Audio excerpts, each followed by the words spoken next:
এক ছোট্ট গ্রামে একটি গোলাপি টমেটো জন্ম নিল। সেই টমেটোটা অন্য টমেটোদের থেকে একটু আলাদা ছিল।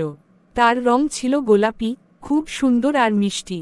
গ্রামবাসীরা তো অবাক, কখনো এমন গোলাপি টমেটো দেখেনি তারা। একবার গ্রামে এক বড় বাজার বসেছিল। সেখানে অনেক সবজি আর ফল বিক্রি হচ্ছিল, কিন্তু গোলাপি টমেটোটির জন্য সবাই অপেক্ষা করছিল। তারা ভাবছিল, এই টমেটোটা কি খেতে ভালো হবে? গোলাপি টমেটোটি তখন খুবই চিন্তিত ছিল।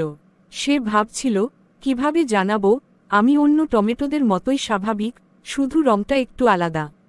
তবুও একজন ছোট্ট মেয়ে এসে গোলাপি টমেটোটি কিনে নিয়ে গেল।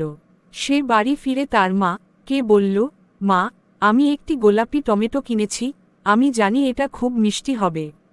মা তার মেয়ের কথায় হাসি দিয়ে বললেন, ঠিক আছে, তবে দেখে নিও টমেটোটির মধ্যে কোন অদ্ভুত কিছু নেই। তারা টমেটোটি কেটে স্যালাড বানালো। প্রথম বাইট নিতেই মেয়ে বলল, এটা তো সাধারণ টমেটোদের মতোই মিষ্টি। এভাবেই গোলাপি টমেটোটি প্রমাণ করল যে বাহ্যিক রঙের মধ্যে কোনো ফাঁকি নেই। আসল মূল্য তো ভেতরে, সব টমেটোই সমান মিষ্টি।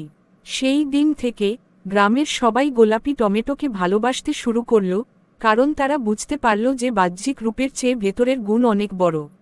আরও অনেক দিন পরে গ্রামে গোলাপি টমেটো হয়ে উঠল এক ধরনের গর্ব, যে কোনো কিছু দেখে আমরা যেন